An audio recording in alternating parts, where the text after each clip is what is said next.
Tollywood young hero Nikhil Siddharth social media వేదికగా ఓ దేశంపై నిప్పులు చెరిగారు. విహారయాత్రలకు ఇకపై ఆ దేశానికి వెళ్లొద్దని, ఇన్నాళ్లు వారికి టూరిజం పేరుతో ఆ దేశంలో $1 బిలియన్ చేస్తుంటే వారు ఈ తరహాగా వ్యవహరించడం సరికాదని ఆగ్రహం వ్యక్తం చేశారు. అలాంటి దేశాలకు భారతీయులు వెళ్లాల్సిన అవసరం లేదని హితవు పలికారు. దీంతో ఈ post talk of the town గా మారింది. ఇటీవల పహల్గాం ఉగ్రదాడి తర్వాత ఇండియన్ పాకిస్తాన్ మధ్య తీవ్ర ఉద్రిక్తతలు నెలకొన్నాయి.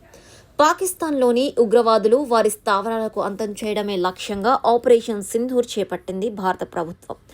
ఈ క్రమంలోనే ఉగ్రవాదులు మృతి చెందడం, పాకిస్తాన్ కవ్వింపు చర్యలకు దిగడం, భారత్ తిరిగి సరైన రీతిలో బుద్ధి చెప్పడం జరిగింది. ఇరు దేశాల మధ్య యుద్ధం నేపథ్యంలో పాక్కు మద్దతుగా టర్కీ నిలిచింది. పాక్ ప్రధాని షెహబాజ్ షరీఫ్, ఎర్డోగాన్ కలిసి వారితో సత్సంబంధాలు కొనసాగిస్తున్నామని టర్కీ ప్రెసిడెంట్ ఎర్డోగాన్ తెలిపారు.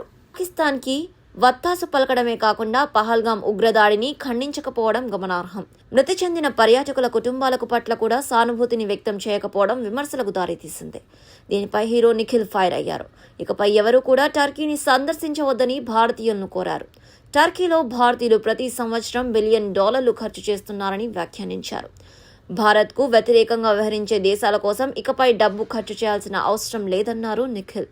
విహార యాత్రల కోసం అలాంటి దేశాలకు వెళ్లొద్దని పిలుపునిచ్చారు. ఈ మేరకు ఎక్స్ వేదికగా ఇది చదవండి అంటూ ఓ ఆర్టికల్ను సైతం షేర్ చేశారు. ప్రస్తుతం ఈ ట్వీట్ వైరల్గా మారింది. పాకిస్తాన్గా మద్దతుకు నిలిచిన దేశాల్లో టర్కీ, చైనా ఉన్నాయి. ఇప్పటికే టర్కీ యాపిల్స్లను సైతం దిగుమతి చేయడాన్ని భారత్ ప్రభుత్వం ఆపేసింది. మరోవైపు నిఖిల్ సిద్ధార్థ్ ప్రస్తుతం భరత్ కృష్ణమాచారి దర్శకత్వంలో స్వయంభూ మూవీలో నటిస్తున్నారు.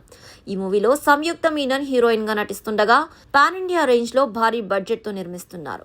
ఈ మూవీ శరవేగంగా షూటింగ్ జరుగుతోంది.